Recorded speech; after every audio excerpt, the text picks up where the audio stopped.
இன்றைக்கும் அமெரிக்காவில் மிக பிரம்மாண்டமான பாரிய ஆர்ப்பாட்டங்கள் நாடு முழுவதும் நடத்தப்பட்டிருக்கிறது. குறிப்பாக இன்றைக்கு நடத்தப்பட்டிருக்கக்கூடிய ஆர்ப்பாட்டங்கள்ல தலைநகரத்தில் நடத்தப்பட்ட ஆர்ப்பாட்டங்கள்ல 9 லட்சத்துக்கும் அதிகமானவர்கள் கலந்து கொண்டிருக்கிறார்கள் என்கிற தரவுகளை எல்லாம் அமெரிக்க ஊடகங்களை வெளியிடுவதை நம்ம பார்க்க முடியும். இந்த 3 நாடுகளும் பாகிஸ்தானோடு இணைந்து ஈரானுக்கும் அமெரிக்க இஸ்ரேலுக்கும் இடையிலான இந்த வார நிறுத்துறது தொடர்பான ஒரு முக்கியமான கலந்துரையாடலில் ஈடுபட இருக்கிறார்கள். இன்றைய தினம் ஒரு முக்கியமான அறிவித்தலை ஈரானுடைய பாராளுமன்ற சபாநாயகர் முகமது ஹலீபாப் வெளியிட்டிருக்கிறார். பாரசீக வளைகுடாவினுடைய சுறாக்கள் தற்போது காத்து கொண்டிருக்கின்றன.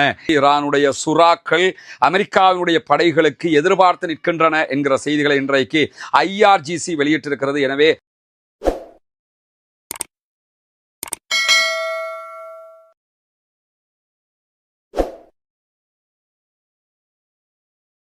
அன்றுக்கினிய சகோதர சகோதரிகளே, நம் அனைவர் மீதும் ஏக இறைவனுடைய அமைதியும் கருணையும் உண்டாகட்டுமாக என்கிற உயரிய பிரார்த்தனைகளோடு பாலஸ்தீன அப்பாவிகள் மீதான இஸ்ரேலிய ஆக்கிரமிப்பு இராணுவத்தினுடைய 2 ஆண்டு கால அகோரமான யுத்தம் தற்போது யுத்த நிறுத்தமாக மாற்றப்பட்டு 170 நாட்களை தாண்டி கொண்டிருக்கக்கூடிய இந்த தருணத்தில் கடந்த 30 நாட்களாக மத்திய கிழக்கிலே ஈரானை இலக்கு வைத்து அமெரிக்கா ஆக்கிரமிப்பு இஸ்ரேலிய ஆக்கிரமிப்பு இராணுவங்கள் தொடர் தாக்குதல்களை நடத்தி வருகிறது. இன்றைக்கு ஈரானுடைய அரச உத்தியோகபூர்வ பேச்சாளர் வெளியிட்டிருக்கக்கூடிய அறிவிப்புகள் பிரகாரம் ஈரான் பதிலடி தாக்குதல்களை கொடுத்து கொண்டிருந்தாலும் ஈரானுக்குள் கணிசமான அழிவுகள் இந்த யுத்தத்தினால் ஏற்பட்டிருக்கிறது.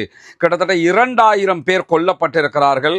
அதிலே 200க்கும் மேற்பட்டவர்கள் குழந்தைகளாக இருக்கக்கூடிய தருணத்தில் பல மருத்துவமனைகளும் அதே போன்று பொதுமக்கள் பயன்படுத்தக்கூடிய பல இடங்களும் கிட்டத்தட்ட 5000க்கு மேற்பட்ட வீடுகளும் மொத்தமாக அழிக்கப்பட்டிருக்கிறது என்கிற செய்தி